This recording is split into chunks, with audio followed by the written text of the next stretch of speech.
Scenes from Geistopia. I don't know. Part 4.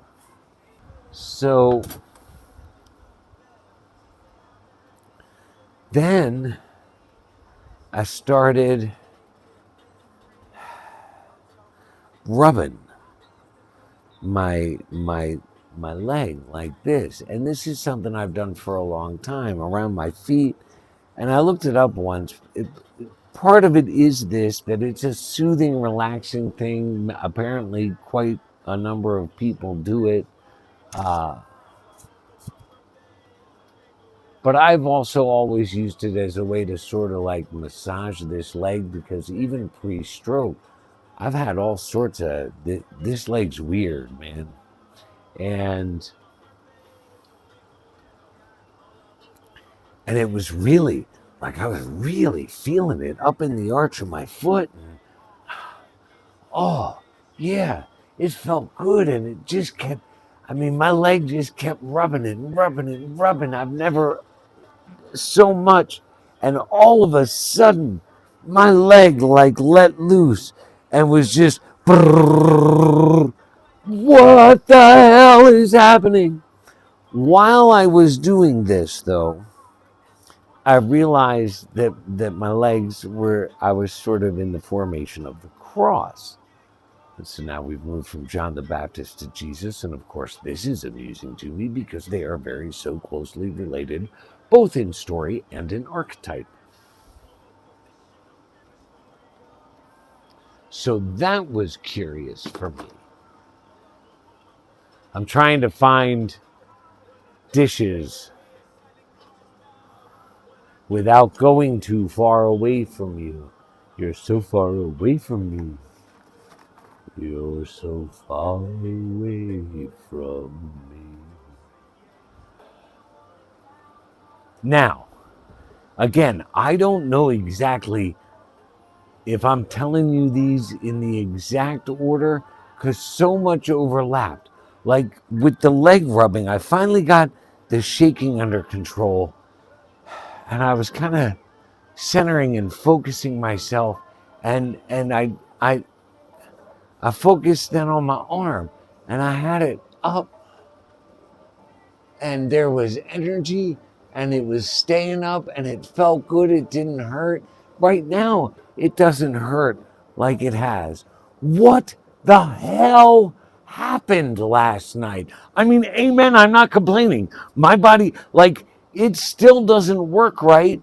And I'm still aware that it's kind of hanging there, but it is not nearly as heavy as it's been. Same with my leg. And I've been going pretty good all day long. I'm not walking right, but what, what, what happened?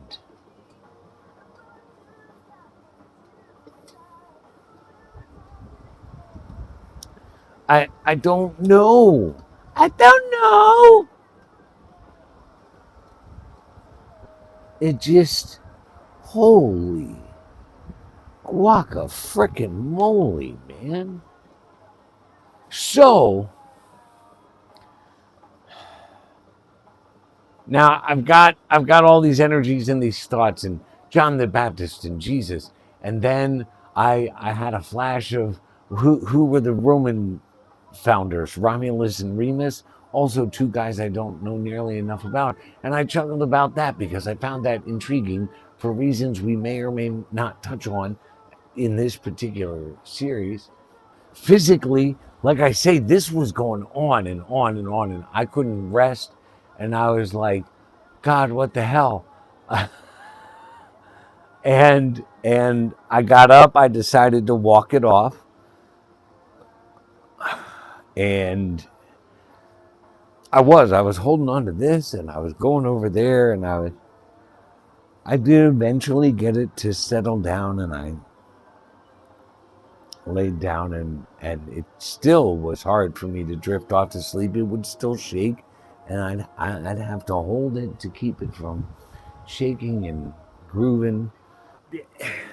And all sorts of flashes and memories and thoughts and moments. And I mean, I visited some of the best moments of my being and some of the worst and darkest things that if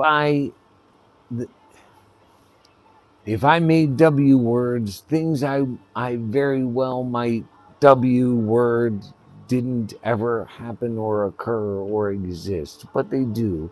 Of course, I also, not only do I not do W words because that's dangerous, why would you do that? Don't do that. Eliminate that word from your vocabulary. But also, I don't believe in changing a single thing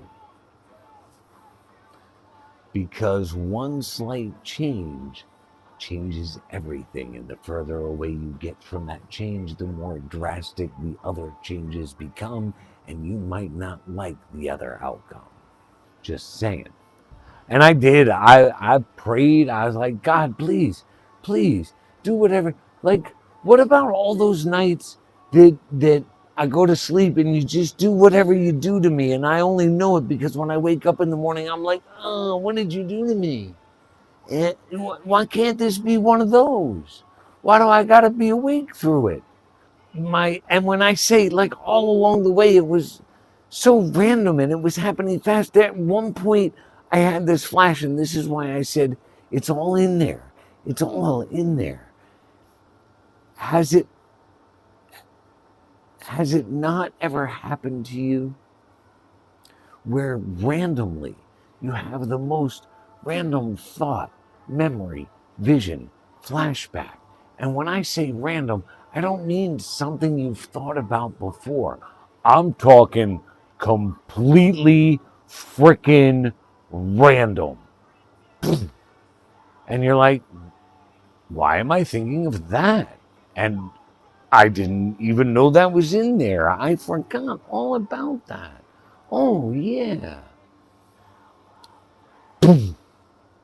It's all in there. So for me, last night, I don't know, it was this less than a second flash of like a grassy, fieldy kind of thing, maybe a little hilly, rolly. And when it happened, I was like, oh, I know that place. Dad played there. I can't tell you where it was.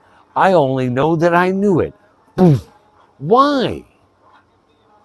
Why last night? Why then? What What? I don't know.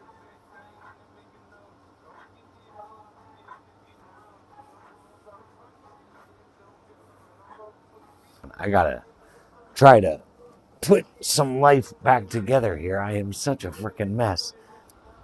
So, like I say, I revisited my whole relationship and journey with the Christ, and it's not. I have never denied the divinity of the archetype of the Christ. It has its place and purpose. I've always understood and respected the redemption aspect of it, the healing aspect of it. I've always gotten it, but I don't I don't pray to, call to, ask for anything from anybody but God. That's where I go.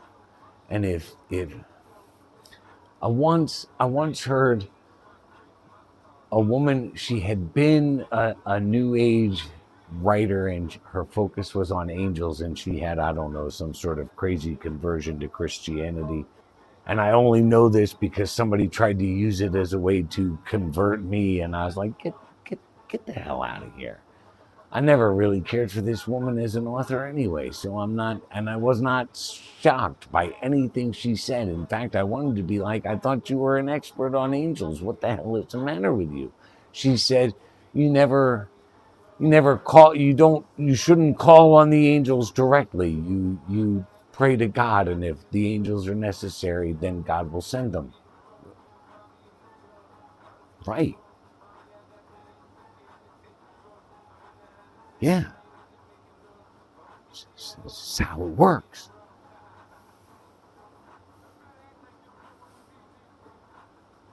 That's also how I feel about the Christ. If the Christ is necessary in a moment, God will send it.